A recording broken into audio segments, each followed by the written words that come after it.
Bonjour tout le monde, aujourd'hui présentation d'une Peugeot 2008 de 2022.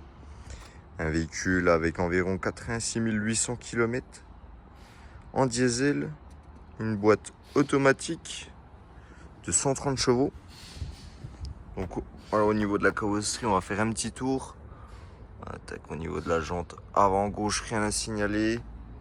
Voilà, également sur le flanc, voilà, rien à signaler également.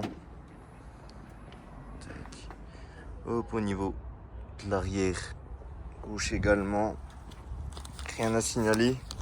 Également, voilà, plutôt intéressant, on a l'attelage en finition GT. Hop.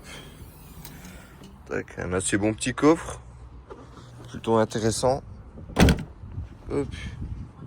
Au niveau de l'arrière droit du véhicule, la jante, pareil, pas fauté, rien à signaler. Tac, au niveau du flanc également droit, rien à signaler. Et la jante avant droite également, voilà. Rien à signaler au niveau de la carrosserie, ni le capot, pas grêlé, rien du tout, honnêtement. Plutôt idéal. Également, donc là, on va voilà, essayer de le voir en vidéo, on a les angles morts, plutôt intéressant. Également, on a l'accès main libre. Hop. Au niveau de l'avant du véhicule, donc on a une finition un peu voilà, carbone. Donc on a les vitres électriques, rétroviseur également électrique. Voilà, au niveau des sièges mi-cuir, mi-tissu, avec des surpiqûres vertes. Tac. Hop. Hop. Tac, au niveau voilà, de l'avant du véhicule. Donc comme vous pouvez le voir, il y a 86 640 km. Donc hop, on a juste à avoir les clés sur nous. Hop. Donc voilà, on a la cartographie, la carte. Donc au niveau du commande, alors pour le volant, donc on a ici on a le voice, ici pour mettre moins, plus, voilà. Ici on a les différents modes qu'on va retrouver juste devant nous. Donc voilà, la conduite, hop, les cadrans, hop, tac, et après vous avez du coup votre profil personnel 1, 2, minimal, enfin voilà.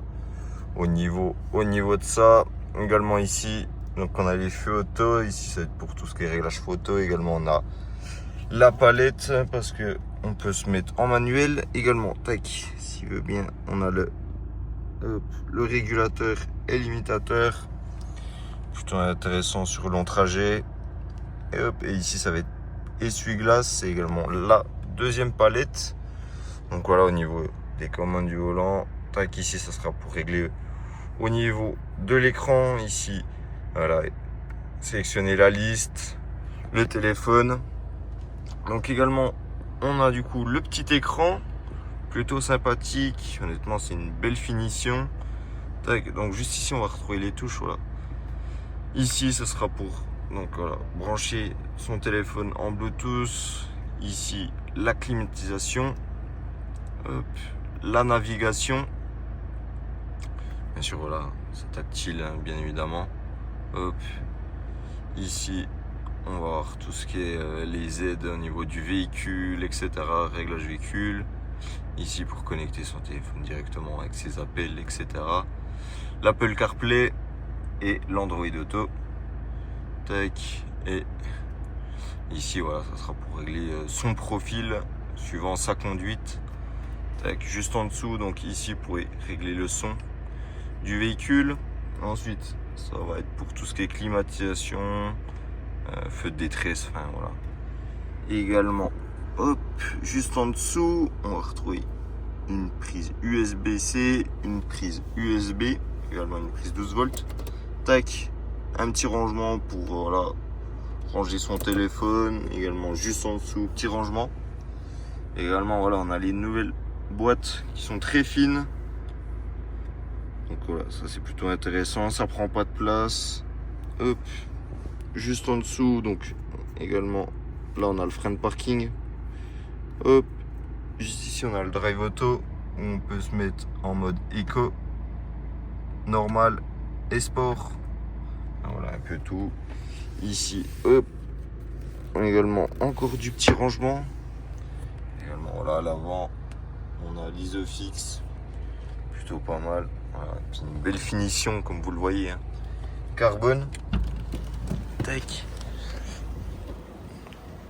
Au niveau de l'arrière du véhicule, également, voilà, les vitres électriques. Hop.